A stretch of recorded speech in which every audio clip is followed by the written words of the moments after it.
John McEnroe isn't saying sorry about his political position on Sunday. John McEnroe will call the Wimbledon men's final match. Since then, the legendary American tennis player, who won 7 Grand Slam championships during his playing career, has emerged as one of the sport's most prominent figures. Throughout the years, McEnroe has called scores of Grand Slams while working for ESPN and ABC. Sunday's match between number 1 Jannik Sinner and number 2 Carlos Alcaraz will be broadcast by him. Even though McEnroe tends to lean left on a lot of subjects, he hasn't held back when discussing President Trump. In the past, McEnroe faced criticism for his allusion to President Trump at the French Open. Donald Trump was elected again. Do you know why?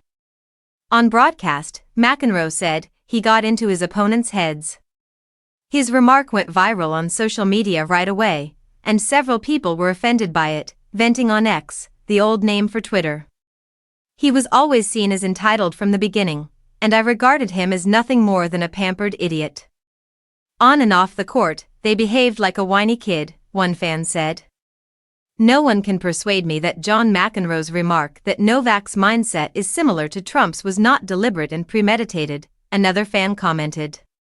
Terrible. McEnroe has made it apparent that he is not a huge admirer of President Trump, but he isn't scared to bring him up. At the US Open, Donald has a box near to the announcer's booth. Despite my wife and daughter's warnings not to go over there, I went to say hi during the 2015 event. Your reputation can suffer since he is a blowhard and a sexist.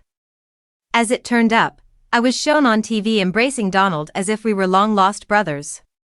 He did seem happier than normal to see me, and it wasn't until he said, "John, thank you very much for the letter," that I understood why. It is displayed on the wall of my workplace. I was hoping this was a hoax. I didn't want to be seen as Trump's biggest admirer by everyone who entered his office. However, McEnroe did make a point that almost everyone can agree on: politicians may get too engaged.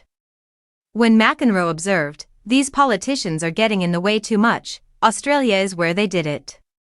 The man should be allowed to play in the United States. This is absurd, I tell you.